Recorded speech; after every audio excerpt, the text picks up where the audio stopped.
I grew up online in the old days. I wasn't locally socially successful. I was a real sheltered kid, can you tell? But the internet brought a freedom to communicate further in insomniac hours with those who were equally socially incompetent, which is what brought them online. Before social networking, this was done in, proto-social networks like LiveJournal, DeviantArt, but also in forums. Fora? Forums. Bulletin boards for shared interests. I strongly believe in shared interests as a social seed. Maybe it's shallow to distill affinity down to established media interests, but those media interests were evidence of the affinity.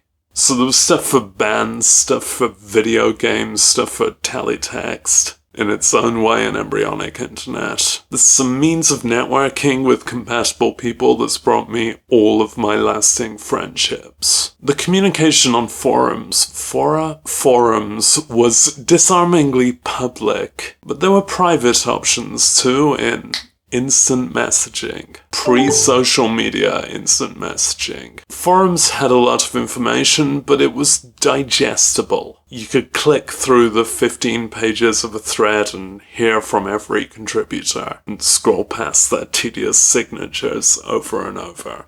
Obviously, I had a MySpace in the era when social media was just a grander and less pseudonymous version of forums, when the amount of accounts you're keeping up with was countable. Facebook I held out on for a few years because I disliked their monopoly on human communication, and the way the internet was changing from discrete content like blogs to continuous disposable feeds where you won't necessarily distinguish or remember the individual elements. Just endless scrolling. But I eventually got taught into Facebook by my partner who, and this is a very teenage 2010 thing, wanted to have who they were in a relationship with on their Facebook profile. I spent the first while refusing to upload a picture and having my name as Colin compromised, and that sounds quite me. Maybe that's a late holdout, but the 12 years since completely invalidate that. I actively and thoroughly became a participant, a propagator of Facebook, as I knew I would. I ran pages and groups, and if the new social order was to be via how good we are at putting stuff online, then I stood a chance at being quite really good at it. My subcultural aptitude was recast as a potentially mainstream aptitude. I resisted Twitter too until a colleague at my first full-time job in 2012 compelled me to join Twitter because I was managing the company's online presence. He said that's my homework to get a personal Twitter, which is totally unfair. That's not how jobs work. I made sure to be completely unprofessional on it and completely separate from the job. Workplaces really struggle with social media, especially Facebook, because the way Facebook is designed, the way Zuckerberg wants it, is every account refers to a different individual real person by their legal name, proven with government-issued ID if necessary. And anything that individual does on Facebook, whether in their personal life or as part of their job, is done through their individual account. But companies really don't want that, understandably, because they don't want their employees to be on social media as their personal lives at work. The friction between those two mindsets has been interesting to observe through the decade of Facebook's prominence. But basically, Facebook has all of the power and will not back down. Now, I used to think I'm quite funny, 'cause I'm a white dude, and Twitter had always seemed a good sandpit for quips, a comedian's proving ground. A meritocratic archive of what's funny and clever. That's most of why I say stuff, to try and be funny and clever, though these days I'll settle for insightful. Twitter really looked that way from an early British perspective, and that seems so naive now. But I had this idealist approach, like, Twitter's for your odd thoughts and little jokes, but they should be original odd thoughts and little jokes. No point publishing anything unoriginal, especially when there's a retweet function. It's really easy to use the search box. So for any thought or joke, you look it up first, and then if anyone else has already come up with that, then you can promote theirs instead of making your own. And if not, then you've got something fresh to contribute to humanity's public archive. And you can post it, and then someone else can look it up when it occurs to them, and there's that affinity again. It's so immediately convenient a system to connect the like-minded, if that were how it's used. In actuality, I mostly just post a worrying suicidality, because that's most of my thoughts. And the same crappy jokes I already posted years ago, because people aren't all that deep, really. Twitter isn't just an archive of whims, though. Now it's used for disgusting things like discussion. Twitter gets by on people saying stark things in a compressed format with no room for nuance, then other people picking at the flaws caused by the format and repeat. And this has affected real-world politics. Even if you block out some words and topics, the experience of Twitter will involve the nasty stuff going on. Okay, a quick sweep of some other networks. Tumblr, other than some tiny gags I've not used. At the time it was relevant, I knew too many people who kind of spiraled down the drain of fandom Tumblr. It was very emotionally noisy content that made people communicate in emotional extremes based on their interests, which isn't something I could adjust to. I'm judging that as an outsider, but as one who saw its damage pretty close. Reddit kinda counts, and is a commendable idea, a kinda sober continuation of forums, but it's been complicit in a lot. And I just don't settle in where the participants are kind of infinite like that. Personalities don't emerge. Instagram I've got no real mastery of. I just post vain, indistinguishable selfies from an arm's length, and the same 6 people like them every time. I don't really go among people or out where things happen. I don't experience Instagram as a social device. Both Facebook and Twitter have been a net working positive in my life, bringing new communications. But I feel that their charm is being eclipsed by their nagging harm these last few years. Their compulsive misery.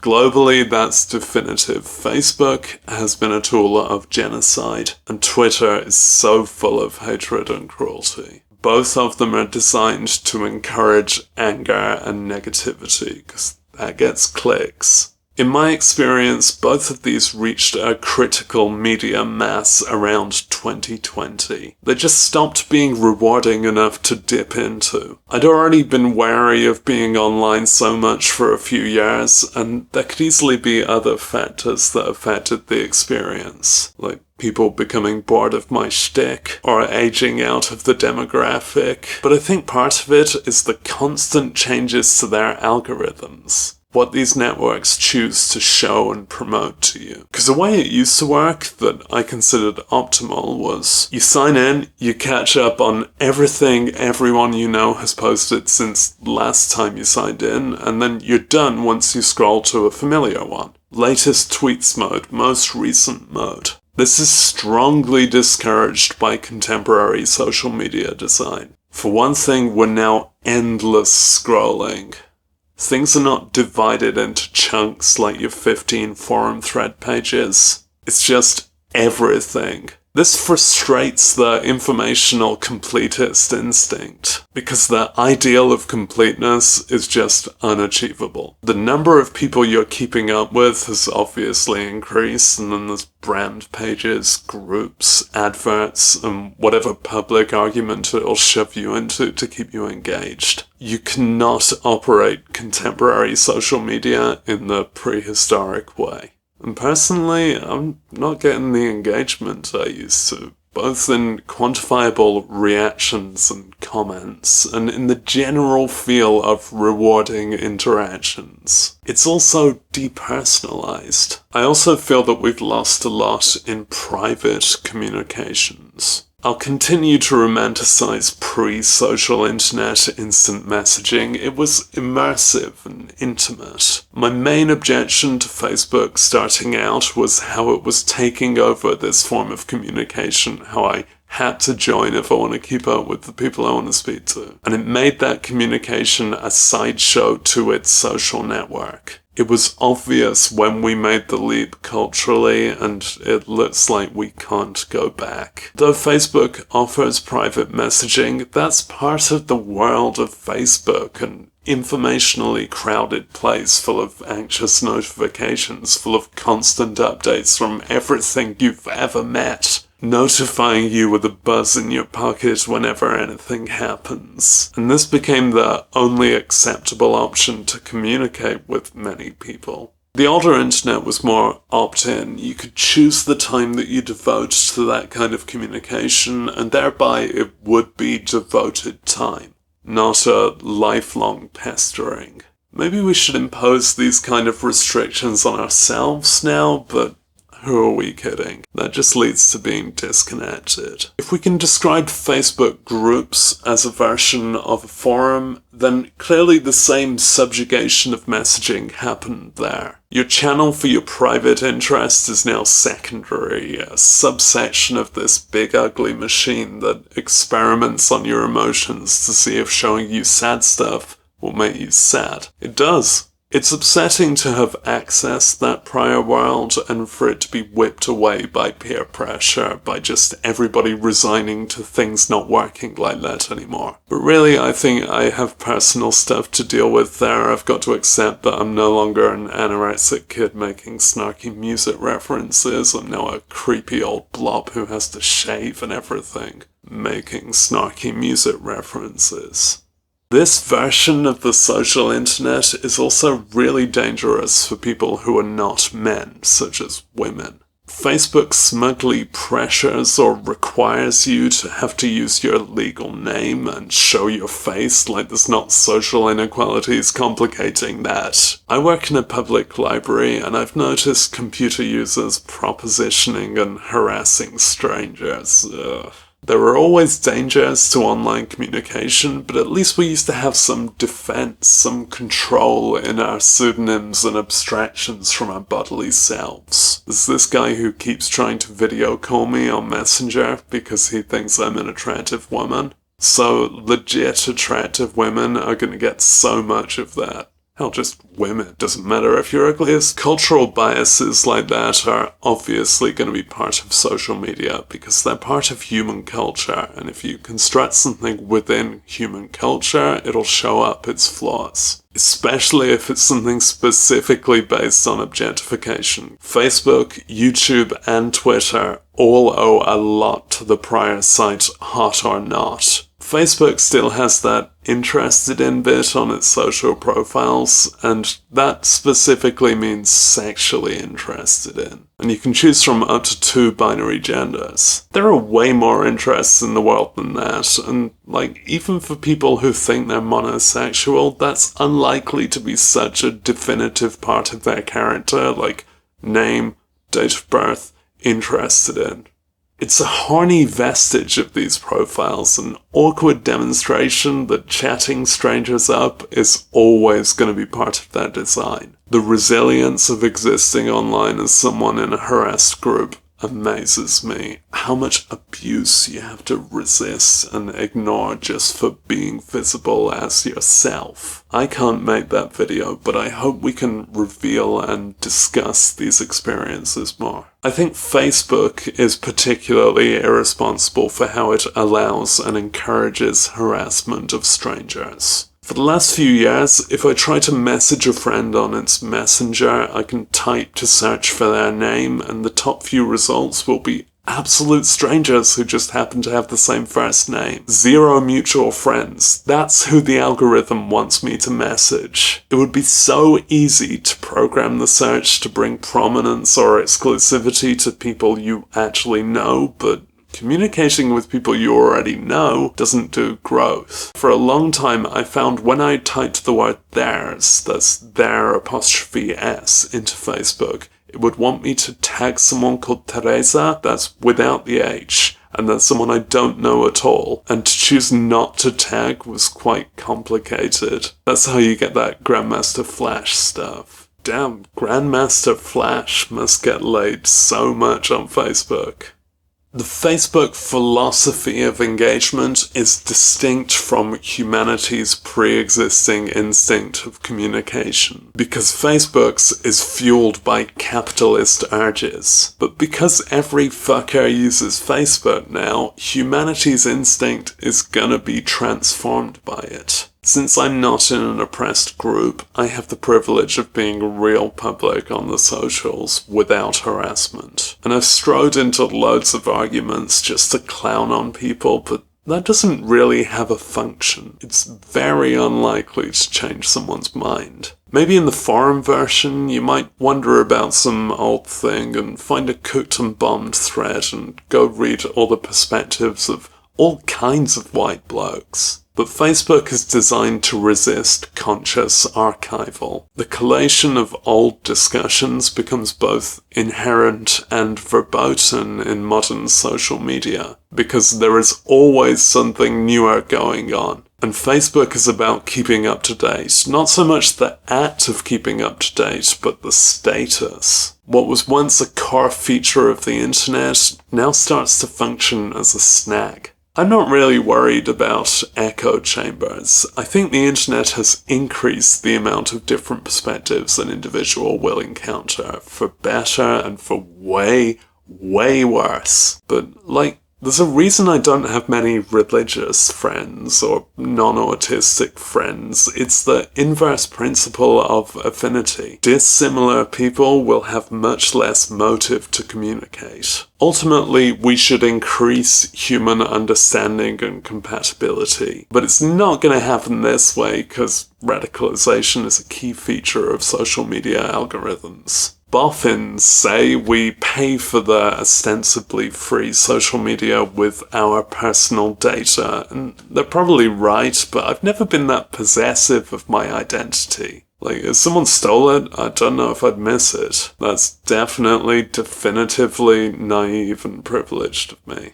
I think collectively we pay in the indignity of reducing ourselves to it. Our megapixel photos are now best archived in this small screen JPEG way. And our albums and posts are no longer something you access to browse, but you scroll through until your system can't list any more of them. What we're allowed to be is what these systems allow us to be. It's overwhelming the architecture of the World Wide Web, where what used to be bespoke websites you could spend time on are now, again, a sideshow of the social network. In some countries, Facebook is considered synonymous with the internet, is the homepage and the hub and most of the contents. Maybe the older way is to see Google that way, but search engines at least refer you to things outside of them. Social networks are about keeping it inside, keeping you and your life inside. Part of me maintaining a social media presence is because I'm a content creator. Wait, I'm not content.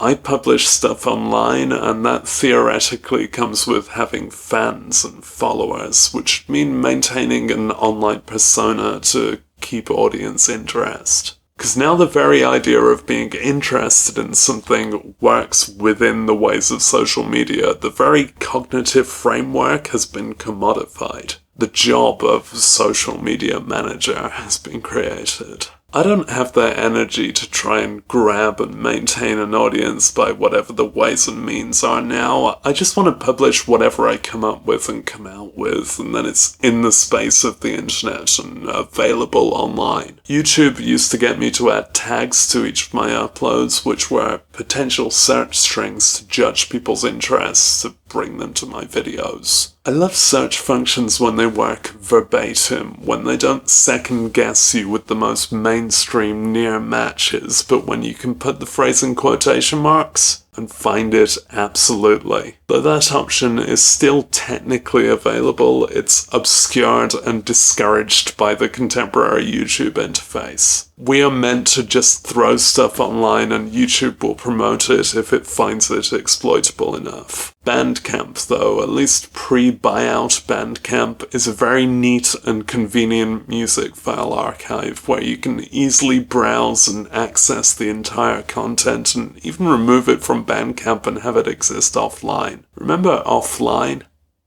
This video is not sponsored by Bandcamp. My content doesn't seem to be that easy to find online for someone who's so openly open. It might be because I have an odd surname and Absentine keeps getting corrected to Absinthe, but mainly it's because I've not zapped through into the popular domain of search engine recognition as something to profit off of. I don't really need it to be found, I think I just like it being there. Except when I consider removing all traces of myself from the world.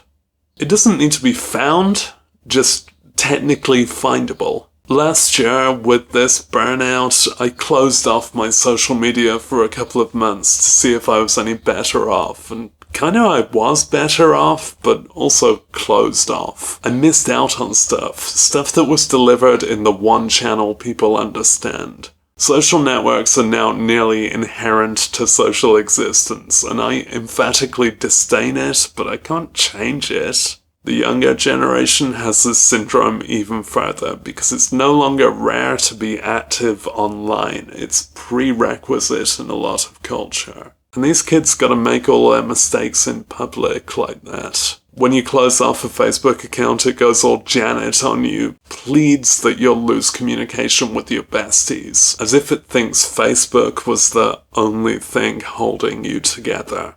It's annoying that that's a good point. This archival of the human population is going to have to deal with death, and Facebook has these remembrance pages now, but by design, they are going to end up outnumbering the living pages. So maybe it'll need a separate graveyard bit. That consideration demonstrates how Facebook's kinda ephemeral view of archival may be relevant, maybe necessary. You wouldn't want to peruse posts from 30 years ago on the same site you're browsing brand new stuff on. Those should be on a microfilm reader or something. But the very design of social media necessitates this blurring of the historic and the recent. In the first few years of a social network, you'll know that all the posts are just a few years old. But if it succeeds for decades, and we're reaching that definition, the system will need to learn how to handle that with some humanity. But until then, I'm gonna go find some dead people I disagree with and click reply and outwit them. Stupid dead people. We don't need to devolve the internet to its old ways, but the way the new ways have grown means that we just can't. Mystery avatar people are now far less shrouded because participation in online culture now involves presenting and blurring into your offline self. I can lament the loss of innocence in this system when we didn't always have to be on the defensive, didn't call everyone a bot, and weren't having our private communication crowded over by overloads of information. I can't guarantee that my experience of social media's dwindle is resonant. Maybe I'm just telling on my own transition to irrelevance here and how it coincided with me living too long. But these commercial companies are still mighty powerful, and they're influencing our very instincts and our macroculture. Their geopolitical influence is staggering, and the same kind of thing is happening to our attention spans, our understandings of communication, relationships, and popularity, and attractiveness, and language, and entertainment, and life, and permanence. I don't remember all of that being in the terms of service. But then again, I didn't read it.